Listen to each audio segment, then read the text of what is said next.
जय हिंद। आज बात करने वाले हैं इंस्टीट्यूट ऑफ बैंकिंग पर्सनल यानी कि आईबीपीएस की ओर से वैकेंसी से संबंधित नोटिफिकेशन जारी किया गया है। टोटल वैकेंसीज यहाँ पे जारी की गई है 10,277। काफ़ी वैकेंसीज हैं। इसमें पूर्व सैनिकों के लिए वैकेंसीज रखी जाती हैं। विस्तार से जानने के लिए वीडियो को अंत तक देखिएगा। चैनल को सब्सक्राइब नहीं किया है तो कर सकते हैं। आपको इस तरह के अपडेट बहुत समय भी मिलते रहेंगे। तो यहाँ पे आप देख रहे होंगे आईबीपीएस की ओर से नोटिफिकेशन है और इसमें बताया गया कि recruitment of customer service associate in participating bank vacancy 2026-27 की है। ऑफिशियल जो आईबीपीएस का है www.ibps.in के माध्यम से आप अप्लाई कर सकते हैं। अभी यहाँ पर ये वैकेंसी रहेगी क्लरिकल की और ऑनलाइन के माध्यम से 1/8/2025 से लेके 21/8/2025 तक आप अप्लाई कर सकते हैं। साथ में जो सेम डेट है उसी डेट तक आप इसकी जो एप्लीकेशन फ़ीस है वो भी जमा कर सकते हैं। यदि आपको एप्लीकेशन में कुछ करेक्शन करना है, एडिट करना है, मॉडिफाई करना है तो जब इसका रजिस्ट्रेशन ख़त्म हो जाएगा उसके बाद इसकी ऑफिशियल वेबसाइट में इसके बारे में जानकारी दी जाएगी। प्री ट्रेनिंग इसका कंडक्ट किया जाएगा सितंबर 2025 में। प्री एग्ज़ाम का जो कॉल लेटर है वहाँ सितंबर 2025 में डाउनलोड कर सकते हैं। ऑनलाइन एग्जामिनेशन प्री जो होगा इसका अक्टूबर 2025 में होगा। प्री का रिजल्ट नवंबर 2025 में डिक्लेयर किया जाएगा और मेन के लिए नवंबर 2025 में आप कॉल लेटर डाउनलोड कर सकते हैं। ऑनलाइन जो एग्ज़ाम होगा इसका मेन नवंबर 2025 में होगा। प्रोविजनल अलॉटमेंट जो होगा मार्च 2026 में हो जाए। यदि आप यहाँ पर क्लियर कर जाते हैं, पास हो जाते हैं तो आपको जॉब मार्च 2026 में मिल जाएगी। अभी जो वैकेंसी इनके द्वारा जारी की गई है 10,277 है और इसमें जो 11 बैंक हैं जिसमें कि bank of Baroda, Canara bank, Indian overseas bank, UCO bank, bank of India, central bank of India, Punjab national bank, union bank of India, bank of Maharashtra, Indian bank, Punjab and Sind bank, ये जो सभी बैंक हैं इन सभी में जो वैकेंसीज है फिल की जाएगी। सैलरी जो यहाँ पर दी जाती है 24,051 रुपये, ये इसका बेसिक शुरुआत है और 64,480 रुपये तक दिया जाता है। बाकी पूर्व सैनिकों को पे प्रोटेक्शन यहाँ पर दिया जाता है तो अच्छी खासी सैलरी आपको देखने को मिलेगी। बाकी सीएसए जो होता है, जो अलाउंसेज होते हैं, जो बैंक के रूल हैं आईबीपीएस के, उसके अनुसार टाइम टू टाइम आपको दिया जाएगा। अभी यहाँ पर जो पूर्व सैनिकों के लिए वैकेंसी है 2 टाइप की आपको मिलेगी। एक नॉर्मल एक्सेसमैन के लिए है और डिसेबल एक्सेसमैन के लिए है। अंडमान एंड निकोबार में मात्र 1 वैकेंसी है जो कि नॉर्मल एक्सेसमैन के लिए है। आंध्र प्रदेश के अंतर्गत आपको मिलेगी 35 वैकेंसी जो जनरल एक्सेसमैन के लिए है और 15 वैकेंसीज है डिसेबल एक्सेसमैन के लिए। अरुणाचल प्रदेश के अंतर्गत टोटल वैकेंसीज यहाँ पे 1 जारी की गई है जो कि नॉर्मल एक्सेसमैन के लिए है। आसाम में जो वैकेंसी जारी की गई है टोटल 18 वैकेंसीज नॉर्मल एक्सेसमैन के लिए और 6 वैकेंसीज डिसेबल एक्स सर्विसमैन के लिए है। बिहार में 30 वैकेंसीज नॉर्मल एक्सेसमैन के लिए है और 12 वैकेंसीज डिसेबल एक्सेसमैन के लिए है। चंडीगढ़ में 5 वैकेंसीज जनरल एक्सेसमैन के लिए है और 2 वैकेंसीज है डिसेबल एक्सेसमैन के लिए है। उसी तरह से छत्तीसगढ़ में 20 वैकेंसीज नॉर्मल एक्सेसमैन के लिए है और 8 वैकेंसीज डिसेबल एक्सेसमैन के लिए है। दादर एंड नगर हवेली एंड दमन दीव में 2 वैकेंसीज है जो कि नॉर्मल एक्सेसमैन के लिए है। दिल्ली के अंतर्गत 40 वैकेंसी जनरल एक्सेसमैन के लिए है नॉर्मल और 16 वैकेंसीज है डिसेबल एक्सेसमैन के लिए। गोवा में 7 वैकेंसीज नॉर्मल एक्सेसमैन के लिए है, 1 वैकेंसीज डिसेबल एक्सेसमैन के लिए है। गुजरात में जो वैकेंसीज है 84 वैकेंसीज नॉर्मल एक्सेसमैन के लिए है, 31 वैकेंसीज डिसेबल एक्सेसमैन के लिए। हरियाणा में 16 वैकेंसीज नॉर्मल एक्सेसमैन के लिए है, 4 वैकेंसीज डिसेबल एक्सेसमैन के लिए है। हिमाचल प्रदेश के अंतर्गत 10 वैकेंसीज नॉर्मल एक्सेसमैन के लिए है, 4 वैकेंसीज डिसेबल एक्सेसमैन के लिए है। जम्मू एंड कश्मीर में 3 वैकेंसीज नॉर्मल एक्सेसमैन के लिए है और 1 वैकेंसी डिसेबल एक्सेसमैन के लिए है। झारखंड में 8 वैकेंसीज नॉर्मल एक्सेसमैन के लिए है, 3 वैकेंसीज डिसेबल एक्सेसमैन के लिए है।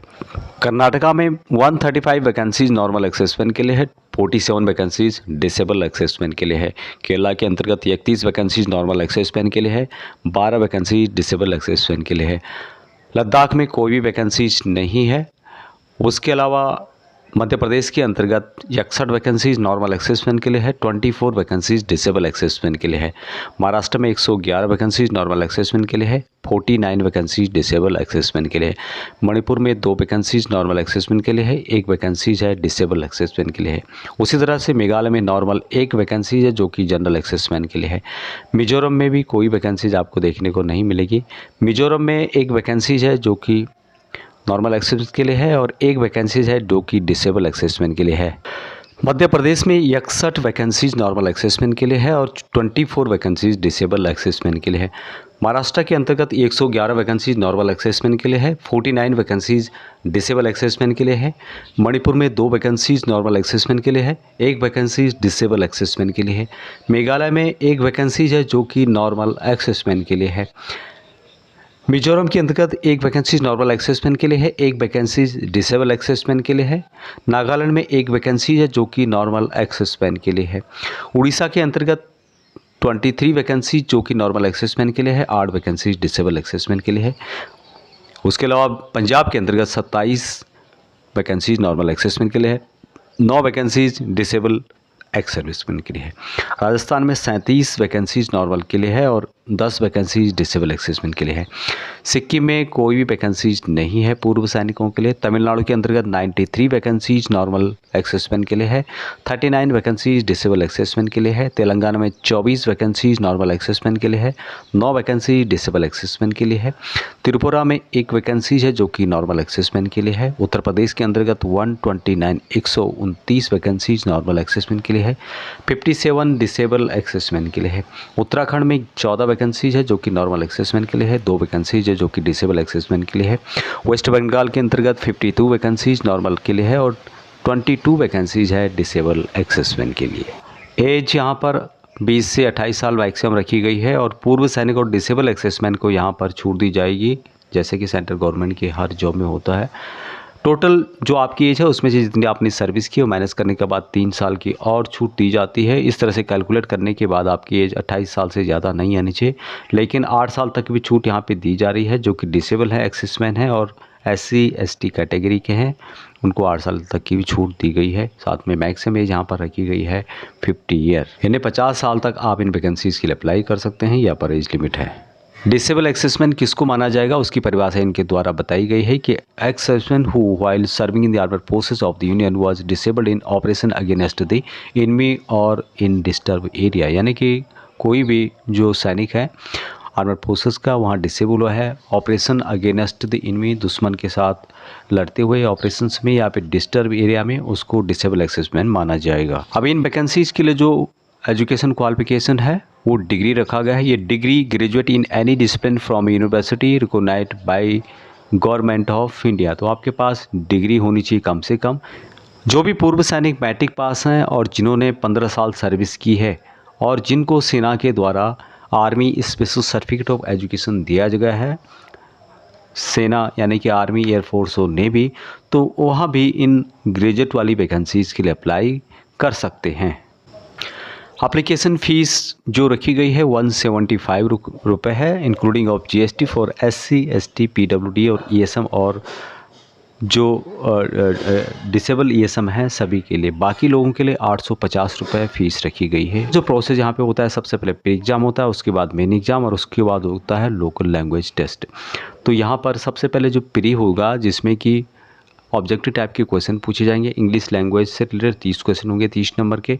न्यूमेरिकल एबिलिटी होंगे 35 क्वेश्चन 35 नंबर के। रीजनिंग एबिलिटी 35 क्वेश्चन 35 नंबर के। टोटल यहाँ पर 100 नंबर का क्वेश्चन आएगा और 100 मार्क का होगा, जिसके लिए कि आपको 60 मिनट का टाइम दिया जाएगा। नेगेटिव मार्किंग भी आपको देखने को मिलेगी। मेन एग्जाम जो होगा ऑब्जेक्टिव टाइप के सभी में MCQ पूछे जाते हैं। जनरल फाइनेंस अवेयरनेस 40 क्वेश्चन होंगे 50 नंबर के, टाइम दिया जाता है 20 मिनट का।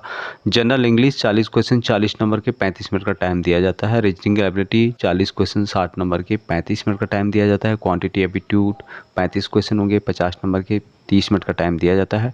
टोटल 155 क्वेश्चन होते हैं, 200 नंबर के टोटल होते हैं और 120 मिनट का टाइम यहाँ पर दिया जाता है। बाकी नेगेटिव मार्किंग भी आपको देखने को मिलेगी जो कि 1/4 होती है। मेन के बाद यहाँ पर होगा local language proficiency test LLPT, और जिस स्टेट के लिए आप लोग अप्लाई कर रहे हैं उस स्टेट की लोकल लैंग्वेज बोलनी, लिखनी और पढ़नी आपको आनी चाहिए। एविडेंस के तौर पर आपको 10th की मार्कशीट या फिर सर्टिफिकेट आपको दिखाना होगा। यदि आप यहाँ पर दिखा नहीं पाते हैं, एविडेंस के तौर पे आपके पास नहीं है, तो फिर आपका लोकल लैंग्वेज टेस्ट होगा। और candidate who fail qualify this test will not be offered appointment and will be disqualify from the process. ये भी आपको यहाँ पर ध्यान में रखना होगा। जो भी सर्विंग सोल्जर्स हैं आर्मड फोर्सेस में, आर्मी, एयरफोर्स, नेवी के अंतर्गत और निकट भविष्य में रिटायर आ रहे हैं, तो वहाँ भी पूर्व सैनिकों के कोटे के तहत अप्लाई कर सकते हैं, लेकिन उनको ध्यान देना होगा कि 20/8/2026 इससे पहले आपको रिटायर आना होगा, तभी आप इन वैकेंसीज़ के लिए अप्लाई कर सकते हैं। सर्विंग सोल्जर्स जो कि विद इन 1 ईयर के अंदर रिटायर आ रहे हैं, उनके लिए परफॉर्मा है, जो कि आपको इसी नोटिफिकेशन में मिल जाएगा। Form of certificate for serving personnels applicable for serving personnel who are due to the release within 1 year, और इसके बारे में यहाँ पर डिटेल्स दी गई है। आपको अपना नंबर, रैंक, नेम, किस में सर्विस कर रहे हैं उसको भर के देना होगा। यहाँ पे संबंधित जो अथॉरिटीज़ हैं उसके साइन करने होंगे, डेट प्लेस लिखना होगा, और इस तरह से आप इन वैकेंसीज़ के लिए अप्लाई कर सकते हैं। अप्लाई करने के लिए www.ibps.in के माध्यम से आप करियर पेज में जाएंगे, तो वहाँ से आप इन वैकेंसीज़ के लिए अप्लाई कर सकते हैं। अभी तक इतना ही। ज़्यादा जानकारी के लिए आप इसके नोटिफिकेशन को एक बार रेफ़र जरूर करें। जय हिंद।